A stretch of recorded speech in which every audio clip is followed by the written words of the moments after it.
moving students from where we were at this time last year. And that's all that I have from the elementary school. The second page of what Ron passed around are the high school numbers. If you compare grades, that the shift obviously went from a low class in 10th grade to a low class in 11th grade, and pretty much we're at around 45 to 50, 45 to 49 on all the grade levels.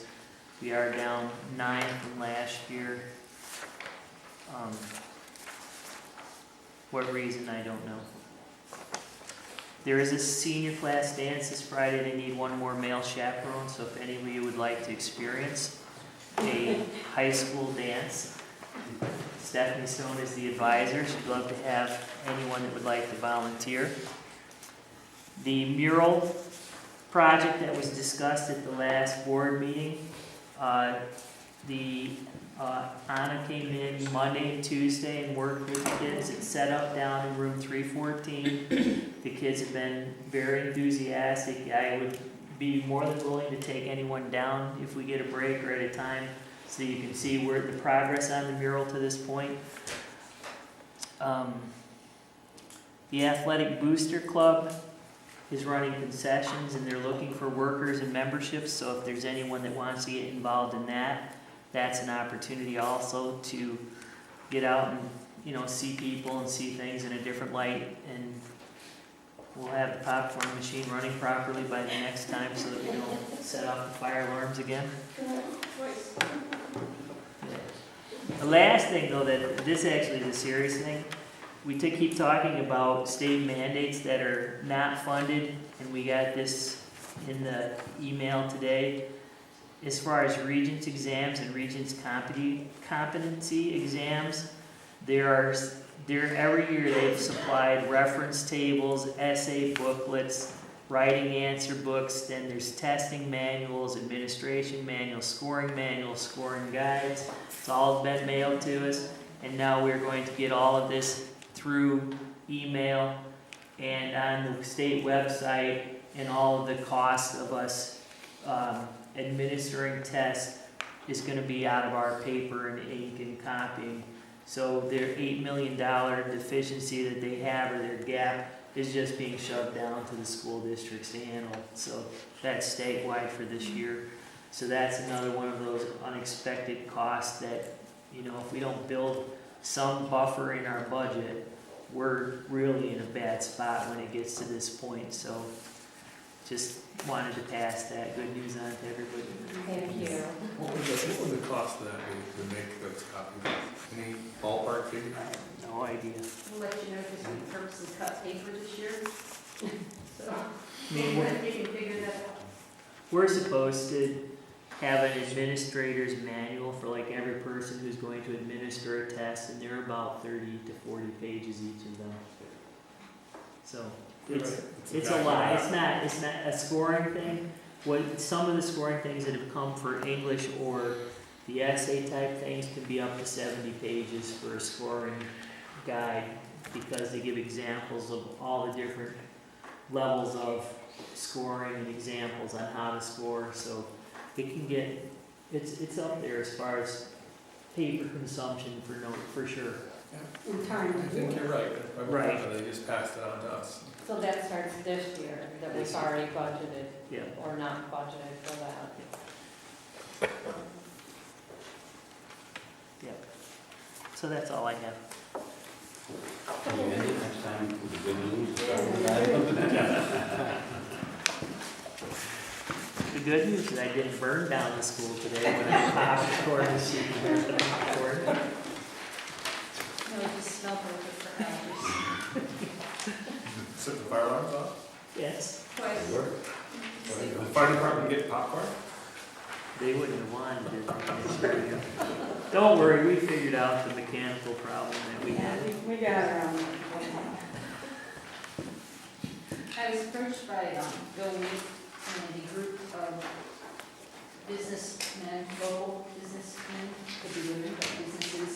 They're interested in trying to support either weekly or monthly open swim here at school, so that they would cover the cost for the time. they have a couple of questions with that. I had tried to get Bill several times and I didn't come tonight, but I see he didn't make it. One of the first things, as I told you I will always do, is as far as liability, would he require liability, or is the board going to say that the school will oversee that? We did call Judy. The school, again, just like we have in other situations, with other groups can do that because they are obviously doing this as a not-for-profit to benefit the community. So the school can take responsibility for that. So that's my first question to the board is, as far as an answer for that, will the school require them to have the insurance, or will the school assume the risk? So that's my first question. It doesn't, it's not an extra cost to the insurance, it's just, it's It not. only is if somebody else. If somebody gets hurt. It's the same thing like I've done when we've had tournaments here, or teams come into practice that aren't ours, or, whenever they're not for profit, and, the majority of people would probably be district people, but again, it may not be. So that's why, again, I always leave it up to the board to make that decision, not myself. So what do people feel about that? And that's covering the cost as we've kind of laid out in the, It'd be $50 an hour to cover the cost for the 2 lifeguards. If they anticipated a larger crowd, they would have to pick up the cost of the 3rd lifeguard. When you say they, do they want to be involved? Are they even looking at, like, how can they know how many people will show up? And that's why I really wanted Bill to come. Right. Because we're discussing this on and off, we keep coming up with different possibilities or scenarios, or I don't think they will know. I think it's one of those things, they'll do it, 10 people might come the first time, 20 might come the second. I don't think they're going to have a sign up or anything like that. if you only hire 2 lifeguards, then you can only count X number of people. Right. So their responsibility or ours to kind of police that. Correct. You really need to have 3 lifeguards here, Um, just in case, because what are you gonna do? You're gonna tell them half can swim and half can't. Yeah, that's kind of a tough one. Well, in the Except past, historically, yes. yeah, when we always, it was our program. That's what we did. You had free swim and, or family swim, and then we had Wednesday nights for adults. How was that regulated? It was set up through the head lifeguard at the time, and then brought in students to oversee it. All right, and then did they keep track of the amount of people who I'm sure they never had to. But if the situation arose and they had to keep track of how many were in the pool, were they aware of what their limitations were and would say, okay, this is as many that can come in the pool? Yes. So I would think you'd do it the same way. And that information is posted in the pools, huh? Correct. Yeah. Right. And the lifeguards all know that the current pool person is aware of that. Yes, it's posted. Their other question that they had is, would they be allowed to advertise who were the local businesses? And obviously this presents a concern or a problem because the school cannot promote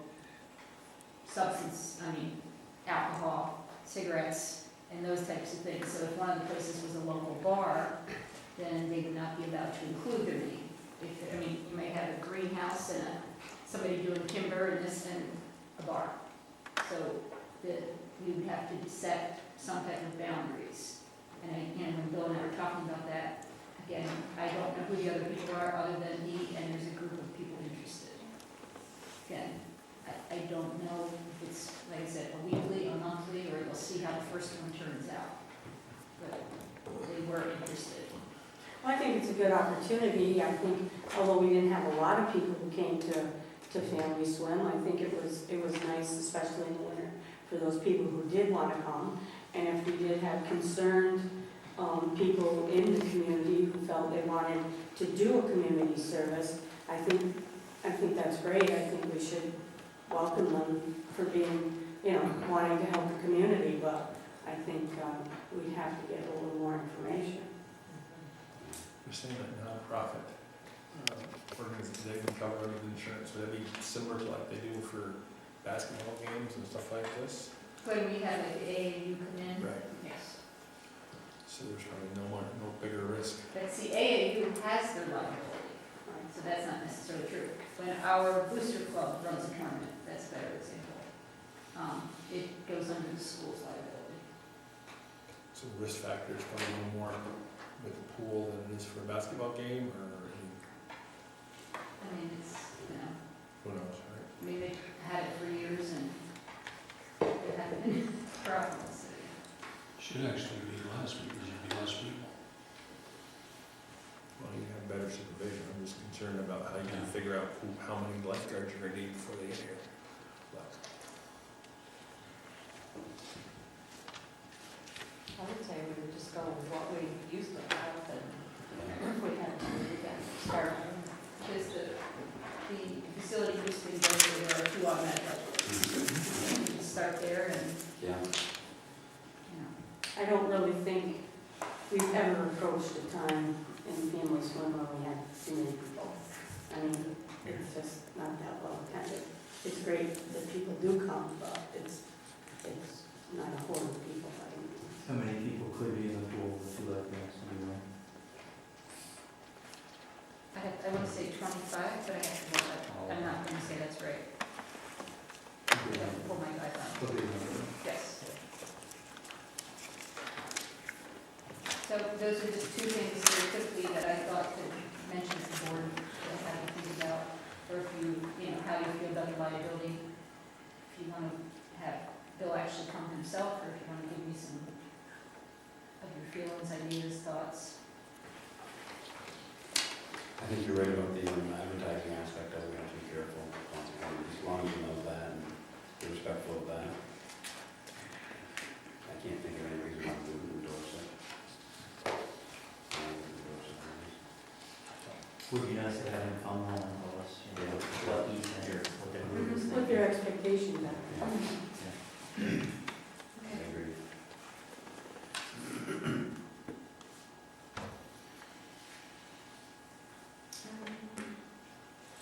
I do, Michelle, I had that on my list too, for us to go out and to, before we go into executive, go down and see the mural. I think you will be shocked.